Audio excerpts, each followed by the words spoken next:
Hi viewers, இன்றைக்கான வீடியோவில் என்ன நடக்கலாம்னு சொல்லிட்டு பார்க்கலாம். வீடியோக்குள்ளே போகிறதுக்கு முன்னாடி நம்ம சேனலை லைக் அண்ட் சப்ஸ்கிரைப் பண்ணிவிட்டு கொஞ்சம் சப்போர்ட் பண்ணுங்கள். வாங்க இப்போ வீடியோக்குள்ளே போகலாம்.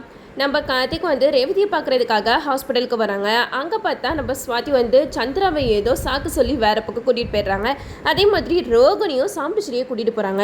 யாருமே இல்லாத நேரம் பார்த்து மயில் கார்த்தியை ரேவதியை பார்க்குறதுக்கு கூட்டிகிட்டு போகிறாங்க.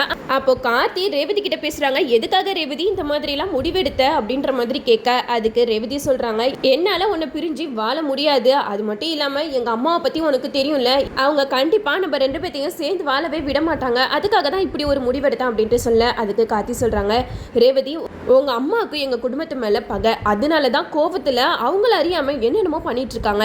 அது மட்டும் இல்லாம சந்திரகலா தான் அவங்கள தூண்டி விடுறது. அதனாலதான் அத்தையோட கோவம் இன்னும் அதிகமாகிக்கிட்டே போகுது. நீ வேற எதுக்காக இப்படி பண்ண? நீ இப்படி பண்றனால மறுபடியும் என் மேல அவங்களுக்கு கோவம் அதிகமாயிட்டே தான் போகும் அப்படிங்கிற மாதிரி கார்த்தி சொல்ல, இதை கேட்டு ரேவதி சொல்றாங்க, என்னால நடக்கிறதெல்லாம் பார்த்துட்டு சும்மா இருக்க முடியல ராஜா அப்படிங்கிற மாதிரி சொல்றாங்க. அதுக்கு கார்த்தி சொல்றாங்க, நீ கொஞ்சம் பொறுமையா இரு ரேவதி, இனிமேட்டு தான் என்னோட ஆட்டம் ஆரம்பமாக போகுது. அந்த சந்திரகலா யார் என்னங்கிறத அத்தைக்கு நான் கண்டிப்பாக நிரூபிக்க தான் போகிறேன். அது மட்டும் இல்லாமல் இந்த ரெண்டு குடும்பத்துக்கும் உண்டான பகையை நான் உடைக்க தான் போகிறேன் அப்படிங்கிற மாதிரி நம்ம கார்த்தி ரேவதி கிட்ட சொல்கிறாங்க. அது வரைக்கும் நீ எந்த ஒரு தப்பான முடிவும் எடுக்கக்கூடாது சொல்லிட்டு ரேவதி கிட்ட ப்ராமிஸும் வாங்கிடுறாங்க. என்னால் ஏற்கனவே தீபா இறந்ததை தாங்க முடியல, இன்னும் நீ வேற இப்படியெல்லாம் பண்ணிட்டு என்னை விட்டுட்டு போயிடாத ரேவதி அப்படின்ற மாதிரி நம்ம கார்த்திக் ரொம்ப எமோஷ்னலாக ரேவதி கிட்ட பேசுகிறாங்க. இதெல்லாம் கேட்டுட்டு கார்த்திக்கு நம்ம ரேவதியும் ப்ராமிஸ் பண்ணி கொடுத்துட்றாங்க. நம்ம கார்த்தி ரேவதி கிட்ட பேசிட்டு இருக்கும்போது கரெக்டாக சந்திரா சாமுடிச்சேரி ரெண்டு பேருமே வந்துடுறாங்க. அப்போ நம்ம ஸ்வாதி சந்திராவை எவ்வளவோ தடுக்கிறாங்க. ஆனால் சந்திராவை தடுக்கவே முடியல. அவங்க ஏதோ ஒரு விஷயம் நடக்குது, அதனால நம்ம போய் என்னன்னு பார்ப்போம் அப்படின்னு சொல்லிட்டு வேகமாக வந்துட்டு இருக்காங்க. அப்போ நம்ம மயில் சந்திரா வரதை பார்த்துட்டு நம்ம கார்த்திகிட்ட போயிட்டு சொல்றாங்க, இப்பா சின்னத்தை வருதுப்பா, நீ சீக்கிரம் இங்க இருந்து கிளம்பு அப்படிங்கிற மாதிரி சொல்ல, நம்ம கார்த்தியும் ரேவதி கிட்ட சொல்லிட்டு அங்க இருந்து வராங்க. அப்போ கரெக்டாக சந்திரா கார்த்தியை பார்த்துடுறாங்க. அப்போ சந்திரா கார்த்தியை பார்த்துட்டு செம்மையா திட்டுறாங்க, ஏ டிரைவர், உனக்கு என்னடா இங்க வேலை?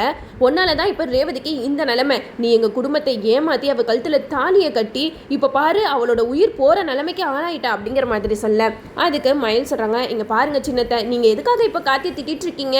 அவனோட பொண்டாட்டி ரேவதி, அவ இப்படி கிடக்கும்போது இவன் பார்க்காம என்ன பண்ணுவான் அப்படிங்கிற மாதிரி கேட்டுட்டு இருக்காங்க.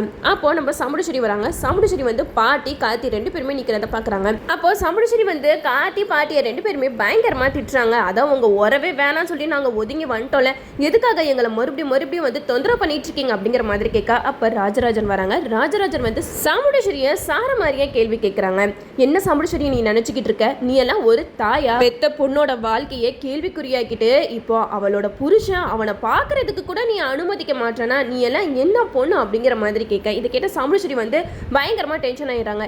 என்னங்க வாய் ரொம்ப நீளுது அப்படிங்கிற மாதிரி கேட்க, அதுக்கு ராஜராஜன் சொல்றாங்க, இங்க பாரு சாமுண்டீஸ்வரி, கார்த்தி ரேவதியோட புருஷன், தன்னோட பொண்டாட்டி இப்படி இருக்கும்போது அவன் பொண்டாட்டியை பார்க்க வராம என்ன பண்ணுவான்? நீ எதுக்காக இதுல எல்லாம் தலையிட்டு இருக்க அப்படிங்கிற மாதிரி கேட்க, அதுக்கு சாமுண்டீஸ்வரி சொல்றாங்க, அதான் கோயில்ல எல்லாத்தையுமே பேசி முடிச்சாச்சுல, இதுக்கப்புறம் எதுக்காக இவங்க அடிக்கடி என் பொண்ணை தொந்தரவு பண்ணிக்கிட்டு இருக்காங்க? என் பொண்ணு இப்படி ஆனதுக்கு காரணமே இவன் தான் அப்படிங்கிற மாதிரி சொல்ல, அதுக்கு ராஜராஜன் செம்மையா கேள்வி கேட்கறாங்க. சாமுண்டீஸ்வரி வாய்க்கு சம போய் சொல்லாத, கார்த்தியை ரேவதியை கல்யாணம் பண்ணிக்கிறேன்னு சொல்லிட்டு கேட்டா, நீ தானே தன்னோட கௌரவம் போயிடும் தன்னோட மானம் போயிடும் அப்படின்னு சொல்லிட்டு அவனை கம்பல் பண்ணி ரேவதிக்கு கல்யாணம் பண்ணி வச்ச. கல்யாணம் பண்ற நேரத்துல கூட அவன் ஏற்கனவே எனக்கு கல்யாணம் ஆயிடுச்சு, என்னோட ஒய்ஃப் இறந்துட்டா அப்படிங்கிற உண்மையை சொல்லி தானே ரேவதி கழுத்துல தாலியே கட்டினான். அப்படிப்பட்ட மனுஷனை போயிட்டு நீ இப்படி எல்லாம் பண்றிய அப்படிங்கிற மாதிரி நம்ம ராஜராஜன் செம்மையா பேசுறாங்க. இதெல்லாம் கேட்டுட்டு சந்திரா மனசுல நினைக்கிறாங்க, என்னது இது, மாமா பேசுற பேச்சு சரியில்லையே, இவ்வளவு நாளா அக்காவை ஒரு வார்த்தை கூட எதிர்த்து பேசாதவரு இப்ப என்னன்னா இந்த அளவுக்கு எதிர்த்து பேசிட்டு இருக்காரு, இது சரியில்லையே அப்படிங்கிற மாதிரி சந்திரா மனசுல நினைச்சுக்கிட்டு இருக்காங்க. அப்ப சந்திரா ராஜராஜன் கிட்ட சொல்றாங்க, மாமா நீங்க பாருங்க, உங்க பொண்ணு இப்போ உயிருக்கு போராடிட்டு இருக்கா, அதுக்கு காரணம் யாரு? இவன் தானே. அப்படிப்பட்டவனை எப்படி எங்க அக்கா பாக்குறதுக்கு அனுமதிப்பான் அப்படிங்கிற மாதிரி கேட்க, அதுக்கு ராஜராஜன் சொல்றாங்க, சந்திரா நீ வாயை மூடிரு, ஒன்னாலதான் இங்க எல்லா பிரச்சனையும் நடந்துட்டு இருக்கு. நீங்க ரெண்டு பேரும் கொஞ்ச நெஞ்ச அநியாயமா பண்ணிக்கிட்டு இருக்கீங்க, ஒரு பொண்ணோட வாழ்க்கையவே இப்படி கேள்விக்குறியாக்கிட்டு இருக்கீங்க, உங்களை அந்த பாவம் சும்மாவே விடாது அப்படிங்கிற மாதிரி சொல்ல, அதுக்கு சந்திரா சொல்றாங்க, என்ன மாமா அக்காவையே சாபம் விடுற மாதிரி பேசிக்கிட்டு இருக்கீங்க அப்படிங்கிற மாதிரி சொல்ல, அதுக்கு ராஜராஜன் சொல்றாங்க, ஆமா நான் பேசுறதுல எந்த தப்புமே இல்லை, என் பொண்ணு வாழ்க்கைக்காக பேசிக்கிட்டு இருக்கேன்.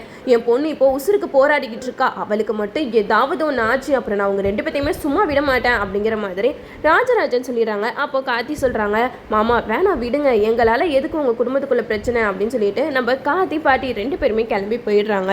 அப்போது மயில் ராஜராஜன் 2 பேருமே கார்த்தி பின்னாடியே போகிறாங்க. கார்த்தி கிட்ட சொல்கிறாங்க, எப்பா சமுடிச்சிட்டு பேசினதெல்லாம் மனசில் வச்சுக்காதப்பா, அவள் தான் இப்போ கோவத்தில் இருக்கான்னு தெரியுதுல அப்படிங்கிற மாதிரி சொல்ல அதுக்கு கார்த்தி சொல்கிறாங்க, ஆமாம் மாமா அத்தை ரொம்பவே கோவத்தில் இருக்காங்க. அது மட்டும் இல்லாமல் இந்த சின்னத்தை கண்டிப்பாக அத்தை ஏதாவது பண்ணுறதுக்கு நிறைய வாய்ப்புகள் இருக்குது. அதுக்காக நம்ம ஏதாவது பண்ணணும். ஏன்னா இப்படி ஒரு குளறுபடியை பண்ணி ரேவதியோட உயிரையே ஊசலாட வச்சுட்டாங்க. இதுக்கப்புறம் நம்ம சும்மா இருந்தோம்னா கண்டிப்பாக அந்த சின்னத்தை என்ன பண்ணுவாங்கன்னு யோசிக்க கூட முடியல அப்படின்னு சொல்லிட்டு கார்த்தி சொல்ல இதை கேட்ட மயில் சொல்கிறாங்க, சரிப்பா இதுக்கு அப்போ என்ன தான் பண்ணுறது அப்படிங்கிற மாதிரி கேட்க அப்போ கார்த்தி வந்து மயில் கிட்ட சொல்கிறாங்க, மயில் நான் சொல்கிற மாதிரி பண்ணுங்கள், சின்னத்தை சிவனாண்டி கூட பேசுகிறத எப்படியாவது வீடியோ எடுத்து சமுடிச்சேரி அத்தைகிட்ட காமிச்சிட்டா போதும்.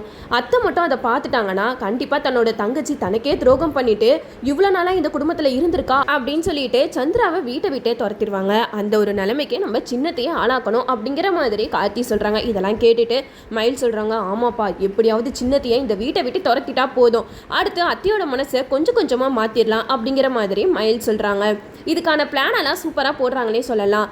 எப்படி நம்ம சாமுடிச்சேரி வந்து கார்த்தியை இந்த வீட்டை விட்டு அனுப்புனாங்களோ அதே மாதிரி சந்திராவையும் கழுத்தை பிடிச்சி வெளியில் தள்ளி வீட்டை விட்டு துரத்தணும். அந்த சீன்ஸ் எல்லாம் எப்போ வரும்னு சொல்லிட்டு தான் நம்மளும் வெயிட் பண்ணிக்கிட்டு இருக்கோம். அது மட்டும் இல்லாமல் இப்போ கார்த்தி வந்து தோக்குற மாதிரியே தெரியும். ஆனால் கண்டிப்பாக இது ரொம்ப நாளைக்கு நிலைக்காது. நம்ம சந்திராவோட வண்டவானம் தண்டவானம் எல்லாமே நம்ம சாமுடிச்சேரிக்கு தெரிய வரும்போது தான் இருக்கா. அப்புறம் தான் நம்ம சாமுடிச்சேரி யோசிப்பாங்க, இவ்வளோ நாளாக நம்ம குடும்பத்தை இந்த வில்லன்கள் குரூப்ல இருந்து காப்பாற்றிட்டு இருந்தது நம்ம மாப்பிள்ளை ராஜா தான். அவரை போயிட்டு இப்படியெல்லாம் பண்ணிட்டோமே அப்படின்னு சொல்லிட்டு சாமுடிச்சேரி வருத்தப்படுற அளவுக்கு சிறப்பான சம்பவம் நம்ம மயில் கார்த்திக் இவங்க 2 பேருமே பண்ணணும். அப்போ தான் எபிசோட் வந்து வேற லெவலில் போகும். நம்ம சாமுடிச்சேரியும் ரேவதியும் வீட்டுக்கு கூட்டிகிட்டு வந்துடுறாங்க. அப்போது சாமுடிச்சேரி ரேவதி கிட்ட சொல்கிறாங்க, இங்கே பாரு ரேவதி, இது ஆரம்பன்றனால இப்படி தான் இருக்கும், போக போக உனக்கு இதுவே பழகிடும். அது மட்டும் இல்லாமல் நீ மகேஷை தான் கல்யாணம் பண்ணுறதா இருந்துச்சு, கடைசி நேரத்தில் மகேஷ்க்கு பதிலாக நீ ராஜாவை கல்யாணம் பண்ணின, உன்னோட வாழ்க்கை மாறலையா, அதே மாதிரி ஒரு நாள் உன் வாழ்க்கை கண்டிப்பாக மாறும் அப்படிங்கிற மாதிரி சொல்கிறாங்க. இதெல்லாம் கேட்டுட்டு ரேவதிக்கு செம்ம கோவம் வருது. சாமுடிச்சேரியை பிடிச்சி திட்டுறாங்க, என்னம்மா பேசிக்கிட்டு இருக்கீங்க, நான் யார், உங்கள் பொண்ணு தானே, உங்கள் பொண்ணு வாழ்க்கை இப்படி கேள்விக்குறியாக நிற்குதே, அதை பற்றி நீங்கள் யோசிக்காமல் எனக்கு அடுத்து ஒரு வாழ்க்கையை ரெடி பண்ணுறதுக்கு இப்போ யோசிச்சுட்டு இருக்கீங்களா அப்படிங்கிற மாதிரி நம்ம ரேவதி வந்து சாமுடிச்சேரியை செம்மையாக கேள்வி கேட்குறாங்க. இதை கூட இந்த சந்திரகலா தான் சாமுடிச்சேரி கிட்ட ஏற்றி விட்டுருப்பாங்க. இங்கே பாருக்கா ரேவதியை சும்மா நம்ம இப்படியே வச்சுட்டு இருந்தா இவன் இந்த மாதிரி குட்டி கலாட்டாலாம் பண்ணிட்டு தான் இருப்பா, அதனால சீக்கிரமாக டக்கு புக்குன்னு பார்த்து வேற ஏதாவது மாப்பிள்ளையை கல்யாணம் பண்ணி வைப்போம் அப்படிங்கிற மாதிரி நம்ம சந்திரகலா கண்டிப்பாக சாமுடிச்சேரி கிட்ட சொல்லுவாங்க. இதெல்லாம் கேட்டுட்டு தான் நம்ம சாமுடிச்சேரி வந்து ரேவதி கிட்ட இப்படியெல்லாம் சொல்லியிருப்பாங்க. இந்த சைடு நம்ம கார்த்தியை தான் காட்டுறாங்க. நம்ம கார்த்திக் வந்து வேற கெட்டப்பில் மாச களத்தில் இறங்குறாருன்னே சொல்லலாம். இப்போ பார்த்துட்டு இருந்த கார்த்தி வேற, இனிமேட்டு நம்ம பார்க்க போகிற கார்த்தி வேற அப்படிங்கிற மாதிரி தான் நம்ம கார்த்தியோட கெட்டப்பெல்லாம் மாற்றிருக்காங்க. மறுபடியும் நம்ம கார்த்திக் வந்து கோச் ஷூட்டில் வந்திருக்காரு. ஏன்னா இப்போ செங்கல் சிலையை வாங்கிட்டார் இல்லையா, அதனால தன்னோட அத்தை பேர்லேயே அந்த செங்கல் சிலையை மீண்டும் நடத்துறதுக்காக நம்ம கார்த்திக் வந்து களத்தில் இறங்கியிருக்காங்க தான் சொல்லலாம். நம்ம சந்திராவும் கார்த்தியோட கெட்டப்பை பார்த்து வாயை பொழந்துட்டாங்கன்னு சொல்லலாம். இந்த விஷயத்த நம்ம சாமுடிச்சேரி கிட்ட போய் சொல்ல இந்த சைடு நம்ம சாமுடிச்சேரியும் செங்கல் சிலைக்கு வந்து நம்ம கார்த்தியோட கெட்டப்பை பார்க்குறாங்க. கார்த்தி பார்த்து 2 பேருமே ஆடி போய் நிற்கிறாங்க தான் சொல்லலாம். சந்திரா வந்து சாமுடிச்சேரி கிட்ட சொல்கிறாங்க, பாத்தியாக்கா இந்த டிரைவர் பையன் நம்மளெல்லாம் ஏமாற்றி செங்கல் சிலைவை எழுதி வாங்கிட்டான் அப்படிங்கிற மாதிரி சொல்ல இதெல்லாம் கேட்டுட்டு சாமுடிச்சேரிக்கு என்ன சொல்கிறதுனே தெரியல.